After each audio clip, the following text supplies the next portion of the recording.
Hi friends, today on 1 Minute Math, we're going to be looking at implicit differentiation. This is the full-length explanation of implicit differentiation. This is a calculus concept. You've probably already learned the product rule, the quotient rule, the chain rule, things like that. Maybe did some tangent lines, and now we're asking you to differentiate implicitly, whatever that means. So in this video, we're going to describe what this is, what this topic is, how you use it when it comes up, and also look at a couple of like classically challenging problems that you might find when you're talking about implicit differentiation. Okay, so generally speaking, implicit differentiation is a strategy for applying derivatives when you have a situation where y is not a function of x. In other words, we have a curve in the plane, like x squared plus y squared equals 1 here. This is my classic example. You might recognize this as the equation of the unit circle. This gives me a circle of radius 1 centered at the origin. This is definitely a curve in the plane. It's not a function by the traditional like vertical line test kind of definition. If you give me a single x value, I can't give you a single corresponding y value. That's really what a function is. So y is not a function of x, but this is still a curve in the plane. And if I think about what y prime tells me, the derivative, y prime dy dx, these things tell me about the slope of the curve at any point. And at any point on this curve, I can draw tangent lines and I have a slope there. I should be able to come up with a formula for the slope at any point. And that's exactly what this implicit differentiation bit is all about. Finding a formula for the slope of a curve when y is not a function of x. All right, so just looking at y squared plus x squared equals 1, some of these terms we can differentiate. If I asked you what is the derivative of x squared, you're going to say 2x. What is the derivative of 1? It's 0. You can just kind of go term by term here. And if I ask you for what is the derivative of y squared, you might say 2y, and you're almost 100% right. So if I say find the derivative of, let's see, I'm going to use w because w is a fun letter, of w squared, you say 2w, and you're not wrong. But when I say find the derivative here, that's kind of a vague question. If I say find the derivative with respect to w, find dw of w squared, that is exactly 2w. But what if my w isn't the fundamental variable I'm talking about? What if I say find ddt of w squared? And you're like, what on earth are you talking about? Well, let's just abstract this for a moment. If I say find the derivative of something like sine x squared, if I ask you to take the derivative of sine x squared, we know from the chain rule that I do the derivative of the outer thing first, 2 times sine x, but then I also have to multiply times the derivative of the thing that's in the middle. So let's just abstract that a little bit and say, all right, w is sine t, and I want to take the derivative of w squared. Okay, well, I would get sine t, like w squared would be sine t squared, so I should get 2 times sine t times cosine t. Well, that was 2 times whatever w was, times, I could say w prime here. What I mean really is dw dt. This is the concept. This is the chain rule concept that we're going to apply to more carefully write 2y. I'm going to use the shorthand of y prime, right? Y was not a function of x, but y is also not my fundamental variable. If I had y as some other function, I'm just going to use sine again. If I had y as sine and I did, let's say, y to the 5th, okay, that's like saying sine x to the 5th. And if I take the derivative of that, I do start by saying 5 times that thing's to the 4th, but I have to multiply by the derivative of the inner function. And right now, that inner function is y. If you need a catchphrase for implicit differentiation, it's when you take the derivative of something with a y in it, you have to multiply by y prime. And y prime here does mean dy dx. That's y prime. The dy dx notation is actually excellent notation. I know it's kind of a pain in the kazoo to write, but Leibniz gave us terrific notation for illustrating like what we're taking the derivative of and what we're comparing it to, like the derivative of this variable y compared to the movement of this variable x. And for that reason, I need to multiply by y prime. You might wonder, well, why don't we multiply by x prime? in the same way, if I think about what x prime means, the rate of change of x with compared to x, you can see pretty obviously that that's just 1. So we've sort of been doing this the whole time. We've sort of been multiplying by the derivative of the inner function all along, but if that inner function is just x, then its derivative is just 1. dx dx or x prime is just 1. Whew, that was a lot of talking, and we're still not 100% done with this problem because I would like to find, I didn't really say exactly what I'm going to do with this, but I would like to be able to find the slope at any point. And I noticed that while I have differentiated this, I do not have a formula for y prime. So I'm just going to simplify a little bit, or like solve, if you will. Subtract the 2x over there, so divide by 2y. Notice my 2's are going to cancel. And I get my formula for y prime, and my formula for slope would be negative x over y. Just for funsies, let's see how that plays out. Over here on my curve, I've got the point, let's not do that one, let's do this one.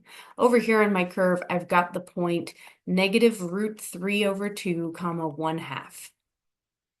According to my formula, the slope at that point should be the negative x coordinate, that would be root 3 over 2, divided by the y coordinate, which would be 1/2. The slope should be positive root 3. And that sure looks accurate, doesn't it? We can also verify just a couple of key points. Up here at the point 0, 1, the slope should be 0 over 1, 0. Well, that checks out. At these points like 1, 0 or negative 1, 0, I should get a slope of, let's say 1 divided by 0. Oh my goodness, I can't even do that. I should get a slope that's undefined, and I do. Those things are vertical. So this formula that I found, y prime equals negative x over y, does exactly what I wanted it to do. It tells me the slope at any point, not necessarily any x value, but I would need an x and a y value to specifically define where I am on the curve. And I found a formula that will tell me the slope of the curve at that point. Fantastic. That's all we want out of derivatives, and this is doing the trick. So let's just see what happens if I asked you to differentiate this guy, right? If I asked you to differentiate sine y equals cosine x, I would take the derivative of the outermost function and then ask myself, did I differentiate something with a y in it? Yeah, so I got to multiply by y prime. On this side, I would just get negative sine x. Did I differentiate something with a y in it? Nope. So I do not multiply by y prime. I'm going to take a look at this one. This is our last just pure example. You'll notice that this is x squared times y. What if I said that is the product of x squared and y? So I got to do the product rule on this thing. My u will be x squared, my v will be y. And let's not overthink it here. This means u prime is 2x and v prime. You might ask yourself, what's the derivative of y? And if you think about that question on a very basic level, you'll understand, oh yes, just y prime. You might think of this as, well, v prime would be 1, and I differentiated something with a y in it, so I have to multiply by y prime. Either way you see it, v prime is y prime. So when I do u prime v plus u v prime, this expression, those two things added together are the derivative of that first term. But Thomas, you didn't multiply the thing by y prime. That's right, I didn't. I did not multiply this term at the very beginning of my product rule. I did not multiply that by y prime because I hadn't actually differentiated something with a y in it at that particular moment. I was differentiating an expression that contained a y, but at that part of the product rule, I wasn't actually taking the derivative of the part that had the y in. All right, next up would be y squared. We know him, that's 2y, and I did differentiate something with a y in it, so I have to say times y prime, and then this side gets 3x squared. Woo! I'm going to point out the wrong way to do these is, I'm going to go up to this guy. Sometimes I see this where people say y prime equals cosine y prime equals negative sine x. Wrong. You can't just jump into y prime equals. You can't say dy dx equals. You want to differentiate the entire expression. And then we want to emphasize here that differentiating is different than finding a formula for y prime or finding a formula for dy dx. Read your problem carefully. Okay, if the problem that you're given says differentiate this expression, then you can be done after you have differentiated. Once you have the equation that represents the derivatives of all the things that are in the original, you have differentiated. But if the problem said find a formula for y prime, now I've got to actually isolate y prime, which is oftentimes just one step of algebra. Sometimes it's a little bit more tricky. Oops, I missed a y prime there. There we go. And in this case, let's take this one here at the bottom. If this problem had said, now find a formula for y prime, my strategy here is going to be to take anything that doesn't have a y prime and get it on one side, and keep all the things that do have a y prime together on the other side. Okay, and what that allows me to do over here on the left is to actually factor a y prime out of both of those terms and rewrite this expression a little bit. Y prime times all of that, so that I can divide and get y prime equals 3x squared minus 2xy divided by x squared plus 2y. Fantastic. We will not get into second derivatives here today, but it's very, very common. Like 99 times out of 100, if you're differentiating explicitly, your formula for y prime will be a quotient. And if your teacher asks you to find the second derivative, you're going to have to use the quotient rule. And it gets a little bit trickier too, because you will have to plug in for y prime, but we're not going to get there in this video. Hopefully in the next video you can get there. Okay. Classic problems. We're going to do two kind of classic applications here. The first is tangent lines. The second is finding points where the curve has a particular behavior. So looking at this guy, if I say find a formula for the line tangent to x squared plus 2y squared equals 9 at the point 1, 2, I'm not going to think too hard about it. I know that when I find tangent lines, I need to find derivatives. So I'm going to start by just differentiating this expression. So just differentiating term by term, the derivative of x squared is 2x, the derivative of 2y squared is 4y prime, and the derivative of 9 is 0. I could find a formula for y prime here fairly easily, but I'm going to point out that if I'm writing my equation of a tangent line, hopefully you know the point slope form here, y minus y naught equals m times x minus x naught. I need an m. I don't need a formula for the derivative. I just need a value for the slope. So I like dealing with numbers better than I like dealing with variables. And I'm going to go ahead and plug in my numbers right here. 2 times 1 is 2. 4 times 2 is 8. And this makes it very easy for me to find the value of y prime I'm looking for, the slope value that I'm looking for. Divided by 8, that will be negative 1/4. It would not have been hard for me to find that formula in this case, but sometimes plugging in those numbers just makes it a lot easier. I've got my point, I've got my slope. There's the equation for my tangent line. Bum, bum, bum. All right, last application here. I've got a very kind of complicated looking curve. This is similar to one that we've already done. And the question is find all the points on the curve. So let's just take a moment to imagine what kind of answers I'm going to be looking for coordinate points on the curve at which the tangent line is parallel to the y-axis. So I got some crazy curve here. I don't know what it looks like. And I'm looking for anywhere where this curve is parallel to the y-axis. What would you say is true about the slope there?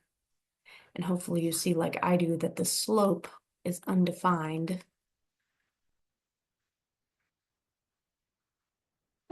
Gasp. So let's come back to that idea. I need to somehow come up with a way to find the points on the curve where the slope will be undefined. Slope equals y prime equals derivative. So let's go ahead and differentiate this thing and just kind of go forward through it and see how this works, how it happens. The product of x and y, I'm going to get the derivative of x is 1. So 1 times y plus x times the derivative of y, which is y prime. The derivative of y squared will be 2y, y prime, and the derivative of 12 is 0. This is chock full of classic pitfalls, okay? So you can go back and redo that derivative, replay that a couple times if you want to. So now I need to try and find a formula for y prime, and I'm going to start by just expanding this a little bit, 2x minus y minus xy prime plus 2y y prime equals 0. You can see these are my terms that have a y prime in them. So I'm going to leave them on this side, and I'll factor out a y prime a while. Y prime times, how about 2y minus x? That will equal y minus 2x. Can check my algebra, which means y prime equals y minus 2x over 2y minus x.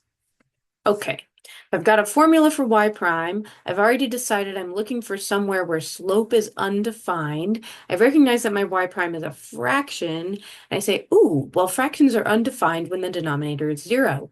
I also might think about it this way. We want dy dx. Dy dx is like the formula for our y prime.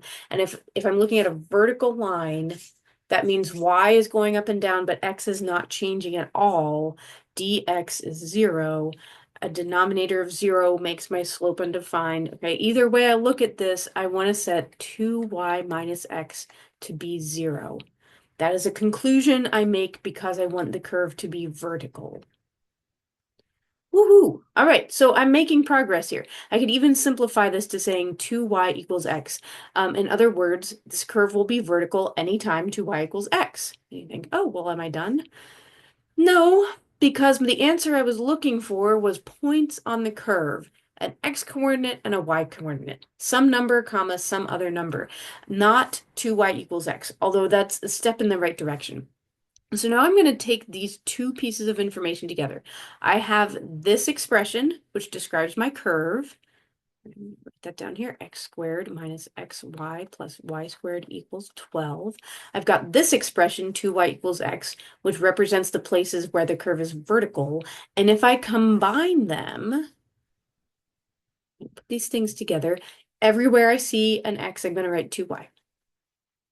2y squared minus 2y times y plus y squared equals 12.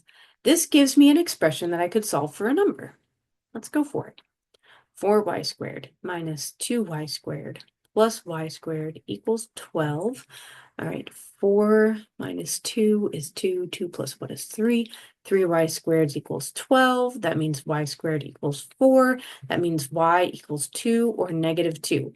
Hey, I am getting closer. So I'm looking for things that are points, and I know that the y coordinates will be 2 and negative 2. How do I want to find the x coordinates? I could go back to my original expression, plug in 2 and plug in negative 2 and solve for x, but all of these things have to be true at the points I'm looking for, so I'm going to choose instead to just plug my y's into this expression, which is a little bit friendlier. And here I get y of 2 would give me 2 times 2 is 4. That would be my x, or if y is negative 2 times negative 2 is 4, that could be my other, negative 4 rather, would be my other x. So 4 comma 2 and negative 4 comma negative 2. I happen to have a picture of this curve right here for us. And if we look at the points 4, 2 and negative 4, negative 2, wouldn't you agree that those are the places where this curve is vertical? Look at us go. All right, so the moral of the story here is you're presented with an equation that represents a curve, and we've got x's and y's living together, right? It's kind of an implicitly defined thing, not y as a function of x. We're asked to find points on the curve that have some particular behavior about the slope, and we're just going to be smart calculus students and find a formula for slope, and then use that formula, which is probably going to be a fraction, use that formula to make some conclusion about the x and y coordinates that we can then infer or find, compute some x and y values that will actually fit that description. All right, I hope you found this helpful. Thanks for watching.